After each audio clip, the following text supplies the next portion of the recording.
नमस्कार, आप देख रहे हैं किसान बुलेटिन। मैं हूं आपके साथ प्राची तिवारी। खबरें तो बहुत हैं, लेकिन चलिए पहले शुरुआत करते हैं खेती किसानी और गांव से जुड़ी आज की कुछ बड़ी हेडलाइंस के साथ। मध्य प्रदेश में हुआ कृषि कैबिनेट का गठन, शिवराज सिंह चौहान बने कैबिनेट के अध्यक्ष। इस बार सीधा मंडियों में केसर बेचेंगे कश्मीरी किसान, ई मार्केटिंग सुविधा से मुनाफा कमाएंगे केसर किसान। महाराष्ट्र किसानों के लिए मुसीबत बना कोरोना, 6 महीनों में 1000 से ज्यादा किसानों ने की आत्महत्या।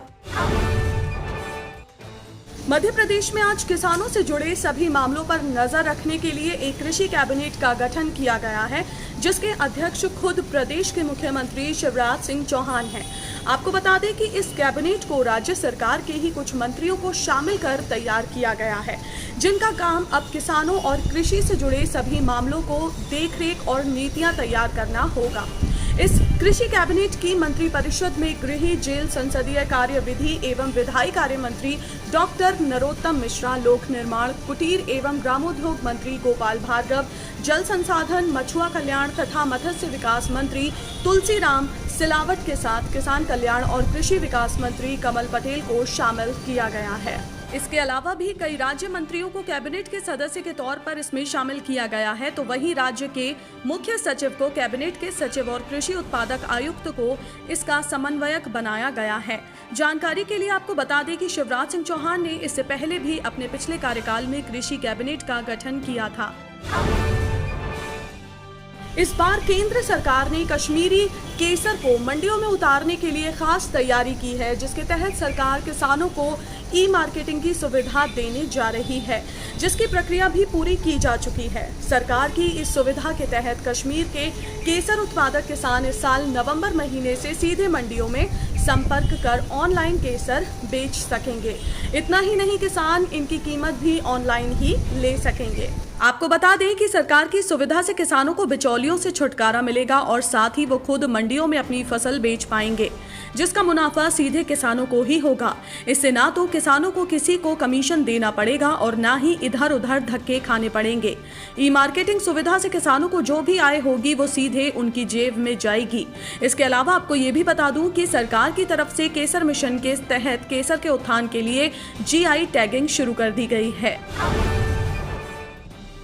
इन दिनों जहां कोरोना रोज देश में सैकड़ों लोगों की जान ले रहा है, तो वहीं जनवरी से जून तक के बीच महाराष्ट्र से सामने आए किसान आत्महत्याओं के मामले भी हैरान कर देने वाले हैं।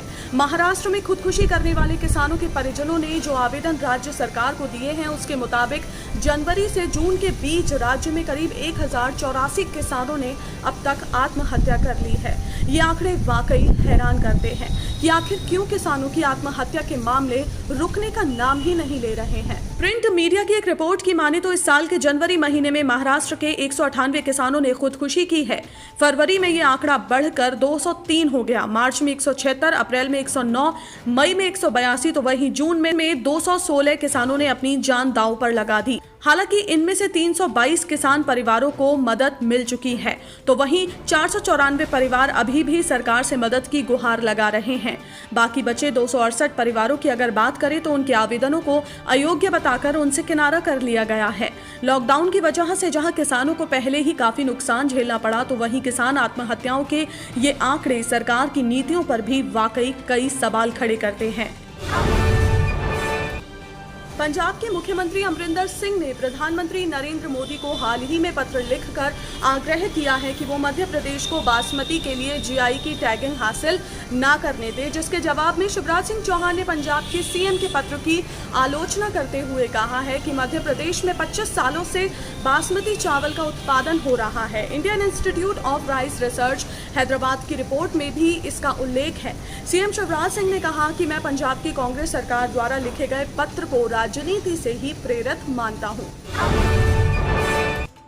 हरियाणा सरकार प्रदेश के किसानों को पराली जलाने से रोकने के लिए प्रति एकड़ के हिसाब से प्रोत्साहन राशि देती आ रही है, जिसे इस साल और भी व्यापक रूप से बढ़ाया गया है। आपको बता दूं कि हरियाणा के मुख्यमंत्री ने राज्य में फसल अवशेष प्रबंधन के लिए करीब 1304.95 करोड़ रुपए को मंजूरी दे दी है। साथ ही फसल अवशेष जलाने से रोकने के लिए विभिन्न प्रकार के कृषि यंत्रों पर सब्सिडी भी दी जा रही है।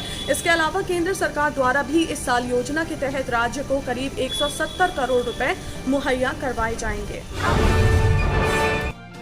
हाल ही में हरियाणा के ऊर्जा एवं जेल मंत्री रणजीत सिंह चौटाला ने एक बयान जारी करते हुए कहा है कि नवंबर महीने तक प्रदेश के कृषि क्षेत्रों को 9000 ट्यूबवेल कनेक्शन जारी कर दिए जाएंगे। इसके लिए बिजली व्यवस्था में भी सुधार कार्य किए जा रहे हैं। चौटाला ने बताया कि प्रदेश में किसानों की ओर से लगभग 9000 ट्यूबवेल कनेक्शन के लिए आवेदन किए गए थे, जिनमें से 4868 सबर सिमिल कनेक्शन दिए गए हैं। अब 3 स्टार मोटर्स के साथ 4200 नए ट्यूबवेल कनेक्शन भी उपलब्ध कराए जाएंगे। तो आज के किसान बुलेटिन में फिलहाल इतना ही। आप स्वस्थ रहिए, अपना ध्यान जरूर रखिए।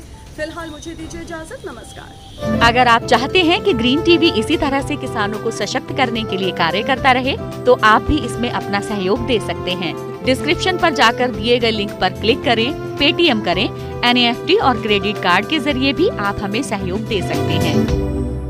अगर आप हमारा ये वीडियो YouTube पर देख रहे हैं तो हमारे चैनल को सब्सक्राइब करें और अगर FB पर देख रहे हैं तो इसे लाइक करें और शेयर करें।